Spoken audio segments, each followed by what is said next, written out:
Well, it's October already. I know, shocking. I couldn't think of a better month, though, to cover this Marvel's Midnight Suns superhero. As always, this video is brought to you by Marvel in 2K.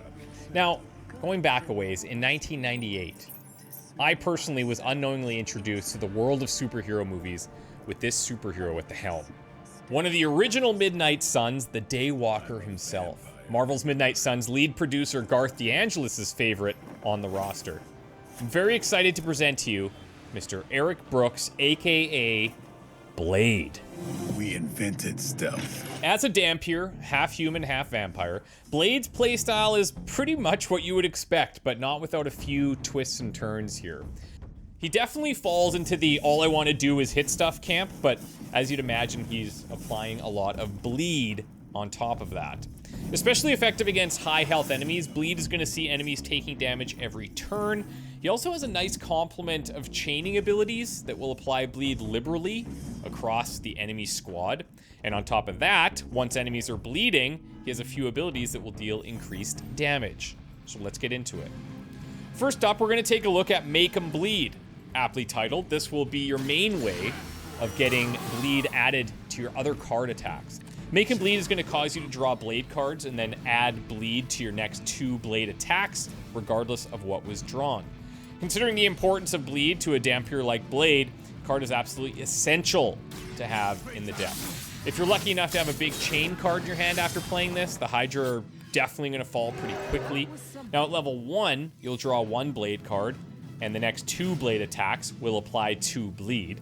On upgrade, you'll draw 2 blade cards, and the next 3 blade attacks will apply 2 bleed.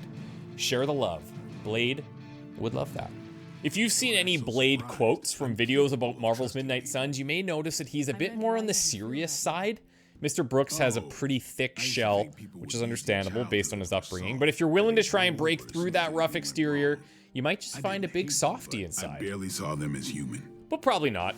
Either way, if you're able to build your friendship with Blade, you'll really get the blood flowing. And yes, I mean that literally. At his level 1 friendship passive, you're getting a 10% chance of applying bleed on any attacks he makes. Level 2 sees that jumping to 25%. Before you know it, you're fighting in a literal bloodbath just the way that Blade likes it. This is the time to embrace the darker side of the Marvel Universe, my friends. This is the time. So you've applied bleed around the battlefield en masse. What can you do with that now? Well, Blade's skill called the Hunger will apply 2 marked to every unit with bleed. Now we haven't talked about the marked mechanic for quite a while, so just as a quick refresher, how it works is when you KO a marked enemy, you get that card play refunded. That's right. Blade's going to allow for a lot of free card plays. On upgrade, you'll also heal Blade for each enemy with bleed at the time of playing the Hunger, and a late game mod could also grant +1 heroism when redrawing the card. If you've been paying attention to previous videos, you know what's coming next. That's right, big bad Blade heroics. Let's go. I dropped the name of this card earlier. It's called Daywalker. Powerful on its own as a chain 4 card. Raw damage output is very high, but Daywalker is especially effective when played after Make 'em Bleed, because true to the name, you'll in fact make 'em bleed everywhere. On upgrade, Daywalker also lets you draw a card for each target in the chain that you KO. Now let's finish up with Blade's Golden Midnight Suns heroic ability.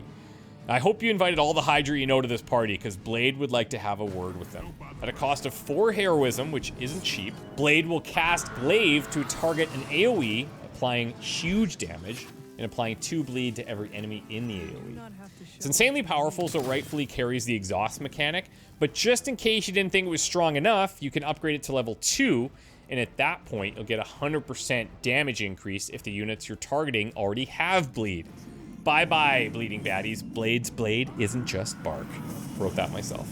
So, as you probably guessed, Blade is going to fit best with squads that can buff him up to share the love on his chain attacks. When you get a chance to see all of his cards, you'll notice a clear lack of knockback cards, so he's going to rely on other superheroes to reposition enemies for him. We're continuing to close in on December 2nd, and I'm just as excited as you are to get my hands on this game. Thank you so much for watching this series, you guys. Thanks to Marvel and 2K for working with me on these videos. Make sure that you're subscribed to both Marvel's Midnight Suns channel and my own. Check out the description below this video for all the important links.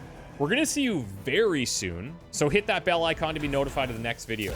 Take care. We'll see you soon.